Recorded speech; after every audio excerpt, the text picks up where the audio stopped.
Guys, what I'm going to share with you today is an Iver revolver. I can't determine the exact year. Most of them have Target 8 up here on the top and Iver Johnson's name here. This one only has Iver Johnson, Fletchburg, Mass, USA on the side. So I've got it out on some forums for some folks that may know exactly when this gun was made. The earlier ones they did when they first started, they did octagon barrels. They went to the round barrels. They started making these tinite plastic grips on it. You can see the owl head on it there. That is really beautiful. This is a nice grip for the gun, the quality of gun that it is. So I was at the pawn shop and this was laying in there. They had it priced for $100 and they had a lock on it so you couldn't test the trigger. They said it was single action, but this is actually a double action revolver on here. So I don't think they quite knew what they had. And you can see how the cylinder moves a lot here in it. I believe they thought it was damaged. When you cock it, it locks it into place. But you couldn't do any of that because it had the lock on it. Also, to take the cylinder out, you push in here and pull this out. This was all seized up. I had to put some grease on it and really work with it for a while, and I got it to come out. The other versions, this piece right here comes all the way across with a cutout in the middle. It's only on the bottom here on this gun, and you can see someone's actually taken a little saw and cut the corner of it out, and I'm sure that's so they could load and unload here. Don't know any history on this gun. The folks that were there when I bought it didn't know where it came from, how they got it. So I just went ahead and picked it up because I just love bringing stuff like this home, tearing it apart, making it new again.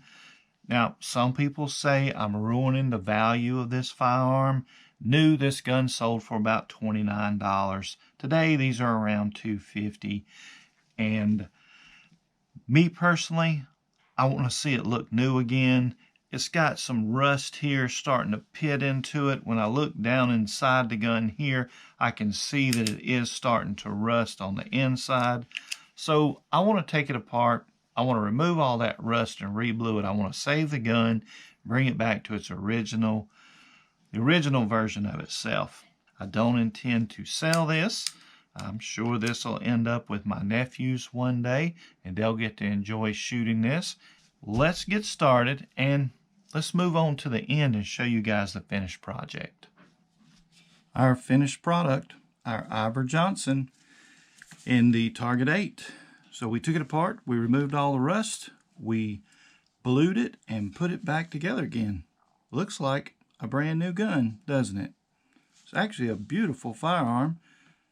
We had to use a nickel-plated gate here because I couldn't find a black one or a steel one so that I could blue it. I'll keep looking so that it matches, but I don't think it looks bad on the gun. Just an absolutely beautiful gun. Check out the owl head here on the tinite grips.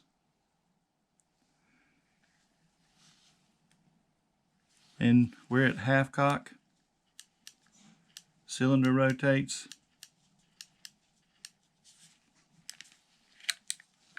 Hammer works, single action. This is your piece here. The trigger pushes on this. It releases from the hammer to drop the hammer. I had to do a little work to the end of this and the back of the hammer. Wasn't quite gripping. A little wore out in there, but I just shaved a little bit of metal off of it.